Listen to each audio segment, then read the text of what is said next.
প্ৰত্যেক বছৰৰ দৰে এই বছৰ অৰ্থাৎ 2024 চনৰ 1 জানুৱাৰী তাৰিখৰ পৰা আৰম্ভ হোৱা চান্দুবি মহোৎসৱত মই উপস্থিত আছোঁ।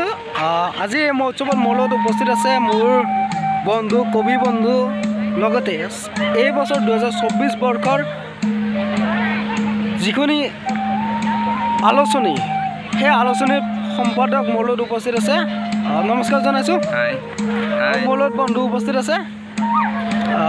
আপোনাৰ নামটো জনাই দিয়ক। কাৰণ মোৰ নাম সাৰ্জেন ৰাভা মেঘ। সাৰ্জেন ৰাভা মেঘ, আপোনালোকে যদি সাৰ্জেন ৰাভা মেঘক চিনি নাপায় তেতিয়াহ'লে মই আপোনালোকক জনাই দিওঁ যে সাৰ্জেন ৰাভা মেঘ হৈছে এজন যুৱ কবি, অসমৰ প্ৰখ্যাত আলোচনী প্ৰান্তিকৰ এজন লেখক সাৰ্জেন ৰাভা মেঘ। এখেতৰ অলৰেডি বহুকেইখন কবিতা পুথি প্ৰকাশ হৈছে, নহয় জানো? আচ্ছা, বাকী সেইবিলাক কথা পিছত আমি আলোচনা কৰিম। কবিতা, খেতি এইবোৰ কথা আমি পিছত আলোচনা কৰিম। আজি আলোচনা কৰিম আমি চান্দুবি বিলৰ বিষয়ে। তো চান্দুবি মহোৎসৱৰ বিষয়ে আমি আলোচনা কৰিম, এই বিষয়ে আমি আলোচনা কৰিম।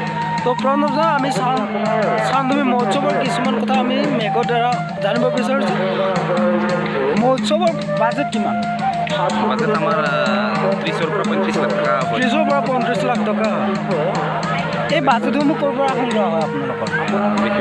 বিভিন্ন ব্যক্তিয়ে অনুদান হিচাপে আগবঢ়ায়। তাৰপিছত আমি ইয়াতে বিভিন্ন মেলা পতা হয়, সিহঁতৰ পৰা অলপ অনুদান লোৱা হয়, এনেকৈ পতা হয়। চৰকাৰী অনুদান? নাই, চৰকাৰৰ অনুদান পোৱা নাই এতিয়ালৈকে। আজিলৈকে এই বছৰ? নহয়, আজিলৈকে পোৱা নাই, মানে চৰকাৰে কোনো গুৰুত্ব দিয়া নাই আজিলৈকে। দুখৰ বিষয় এইটোৱে যে চান্দুবি মহোৎসৱ কেইবছৰ হৈছে বৰ্তমানলৈকে? এই বছৰ 14 বছৰ ৰানিং।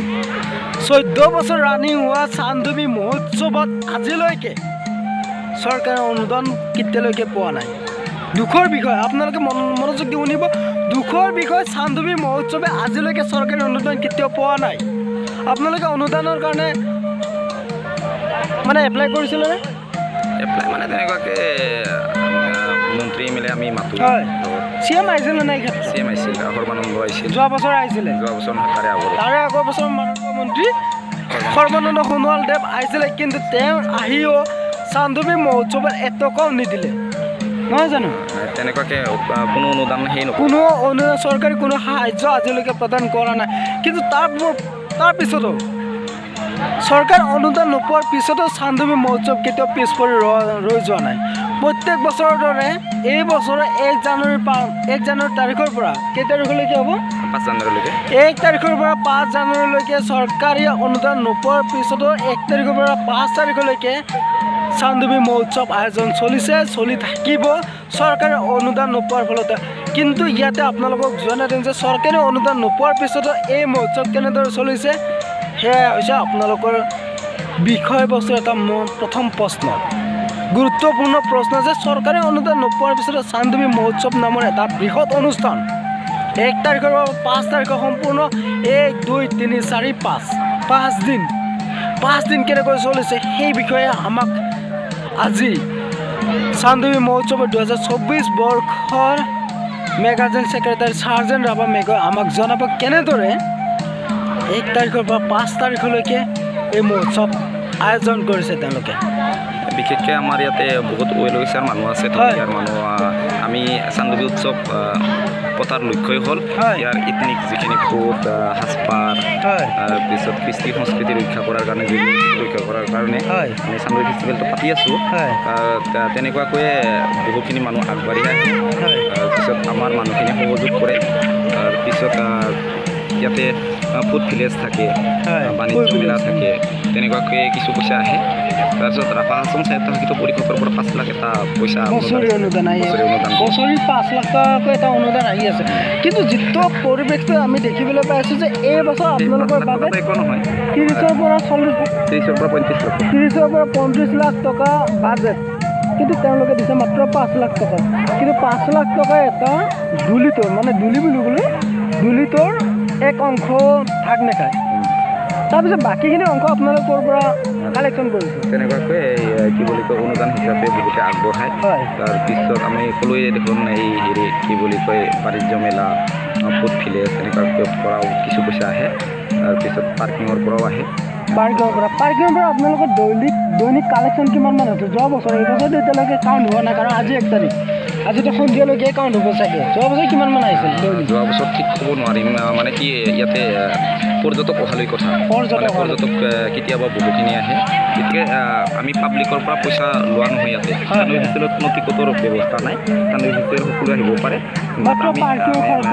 পাৰ্কিঙৰ পইচাটো দিব লাগে চাওক আপোনালোকক মই জনাই দিম যে এইবেলি চান্দুবি ফেষ্টিভেলে পাৰ্কিঙৰ নামত কেৱল 20 টকা এটা এখন বাইকৰ নামত 20 টকা এটা পাৰ্কিং খৰচ ৰাখিছে আৰু যদি আপুনি 4 চকীয়া লৈ আহে মাত্ৰ 50 টকা আপোনালোকৰ পাৰ্কিং খৰচ আৰু যদি বাছ লৈ আহে সেইটো তেওঁলোকৰ অন্য এটা খৰচৰ ওপৰত পৰে মানে কি পাৰ্কিঙৰ ওপৰত কিন্তু এটা কথা কওঁ যে চান্দুবি ফেষ্টিভেলত 20 টকা এটা আপোনালোকে বাইকৰ খৰচৰ নামত দি কিনে আপুনি গোটেই দিনটো আপোনালোকে চান্দুবি ফেষ্টিভেল উপভোগ কৰিব তাত আপোনালোকে নিয়মীয়াকৈ আপোনালোকৰ বাইকখন থ'ব পাৰিব 20 টকা জমা দি কিনে কিন্তু আপোনালোকক জনাই দিওঁ যে চান্দুবি ফেষ্টিভেলত যিখিনি উন্নত কৰিব লগা আছে আধুনিক প্ৰযুক্তিবিদ্যাৰে সংলগ্ন কৰিবলগীয়া আছে নতুবা নতুন নতুন বিষয়বস্তু ইয়াত সংযোগ কৰিব লগা আছে সেইখিনিত এই 30-35 লাখ টকাৰে একোৱে নহয় মই যিখিনি দেখিছোঁ একোৱে নহয় 30-35 লাখ টকাৰ বাজেটত একোৱে নহয় তো আপোনালোক অনুৰোধ কৰিছোঁ আপোনালোকে আহক সহযোগ কৰক চান্দুবি